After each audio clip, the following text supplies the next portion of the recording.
snap, it's crackle, what a happy sound. You gotta have the crackle or the claw's not bound. You can snap a hop and stereo slap and snap, crackle, pop makes the world go round.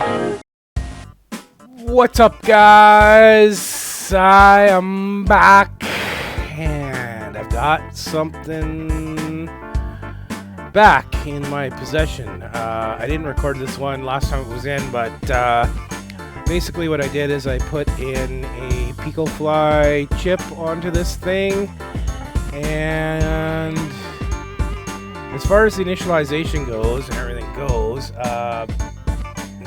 this is actually quite a simple mod chip to put on. There's only actually like 2 solder points, but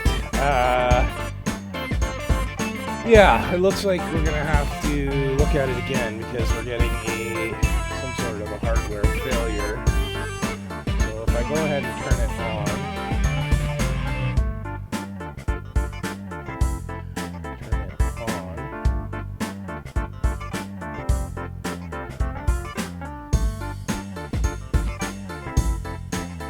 it'll come up and give us the no SD card error. That's basically the mod chip thing. So that's the boot screen for the mod chip. So the mod chip's working. But now, if I hit the volume buttons together to get it to boot into regular OS, we get a blue screen. So I'm not really too sure what's happened here, but the only thing I can think of is the eMMC is not plugged in all the way, or it's come partially unclipped or something. I can't see there being anything else the matter with this thing, so I'm going to take it apart and we're going to basically just have a look through the work that I've already done, and hopefully I can just reseat that EMCC. Is it EMCC? I don't know. Anyway, it's the one chip that is responsible for booting everything, so yeah, so that's what we're up to today. So I am going to just kind of start by cracking into it here.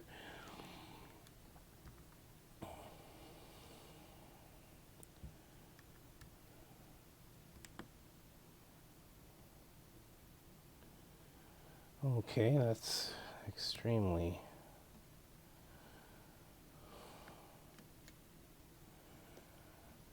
tight. I'm not really too sure why it's so tight, but okay.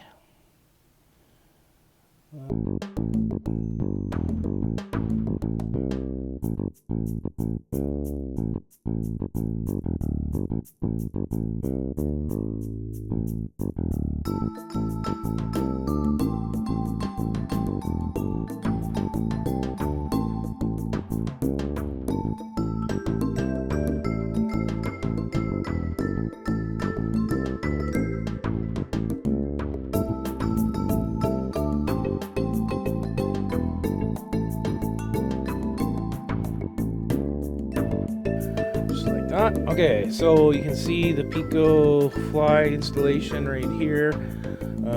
You do have to cut the heatsink a little bit so that everything has room.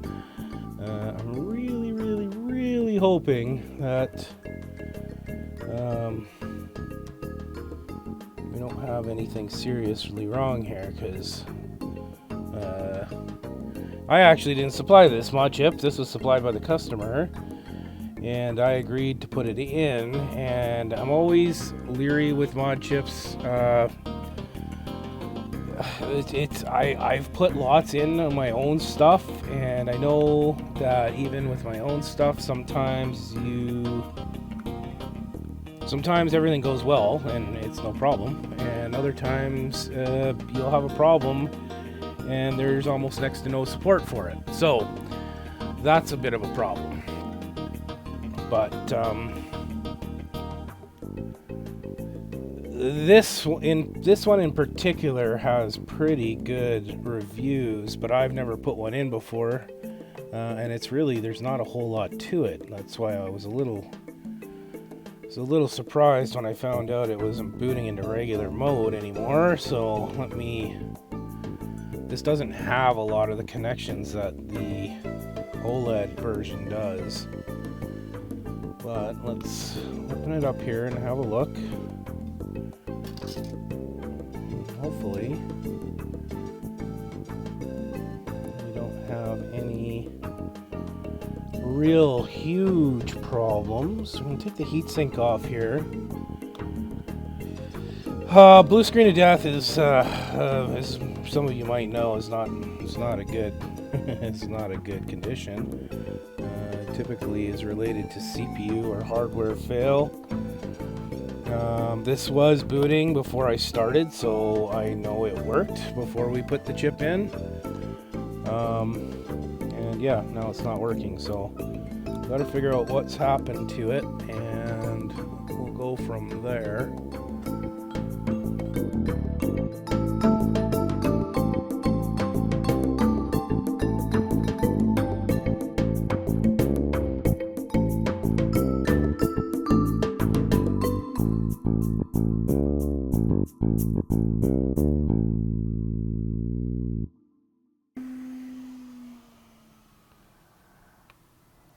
There we go.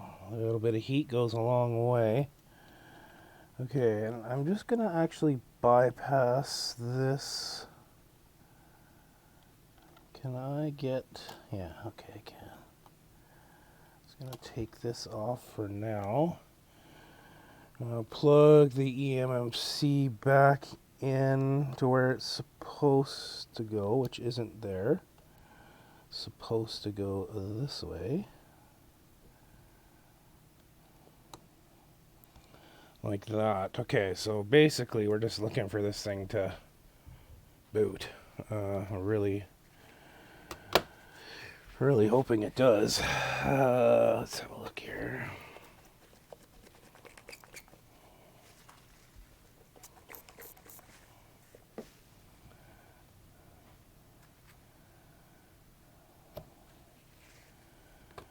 Okay. Fingers crossed.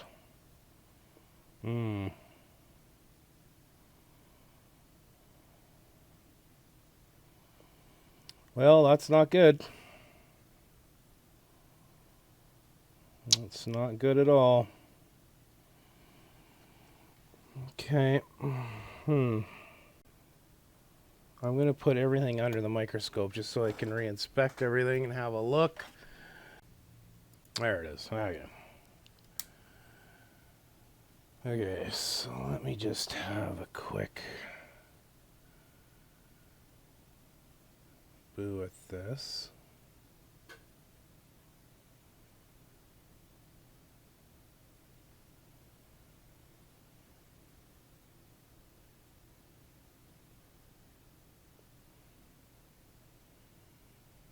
Chip looks okay.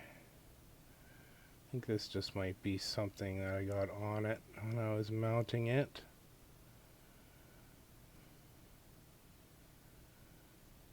Connectors look good. So here is the mod.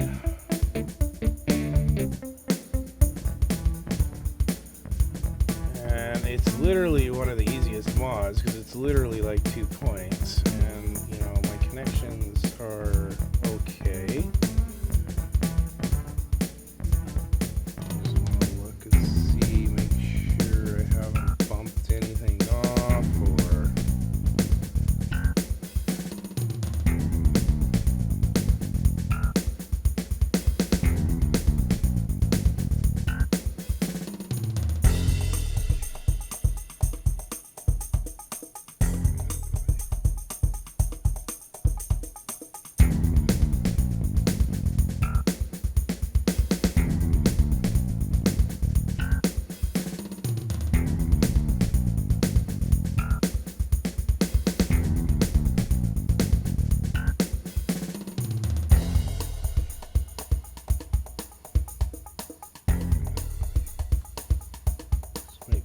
All our cables are in.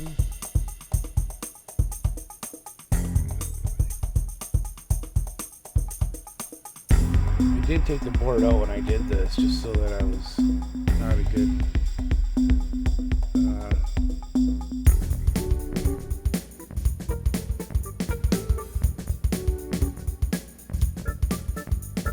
working surface here and made sure everything was good.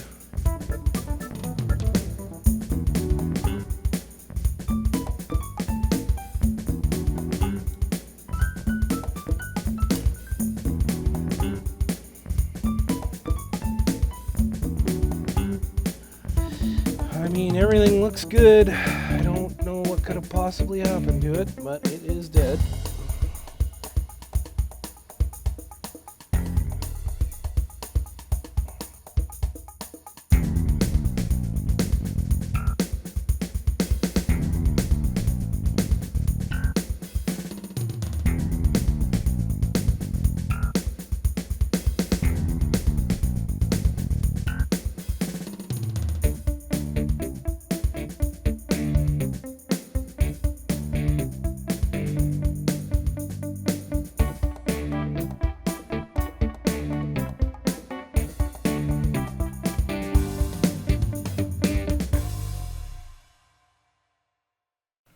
Okay, let's come off there nice and clean. Okay, perfect. Well, let's see. I don't think it's going to make any difference. No. Still blue screen. I think this one is dead, and I'll have to let the customer know. I am going to refund his money because, I mean, that's the least I can do. Honestly, I have no idea what could have caused this to stop working. Because, like I said, everything is quite simple on these. Yeah, it's really unfortunate, actually. And again, another reason why I don't really get involved with mods unless I'm supplying the mod and I'm doing the whole job. Then there's enough for me to be able to offer some sort of a warranty or anything like that. But when people persist on providing their own parts, I don't know where it's coming from. I have no idea the authenticity of it. I've got no recourse whatsoever, which is a problem because, you know, now we've got a dead switch here, and I know the guy's going to be upset about it, but I mean, there's really not much I can do at this point. I put the mod on as per. Everything looked good, but it certainly is not good now, so sucky. Anyways, it's a quick, easy one. Unfortunately, it's a fail, and yeah, that's really crappy. I don't know what else to say about that outside of you know, we'll have to try something else again here. So yeah, thanks for watching, guys. See you on the next one.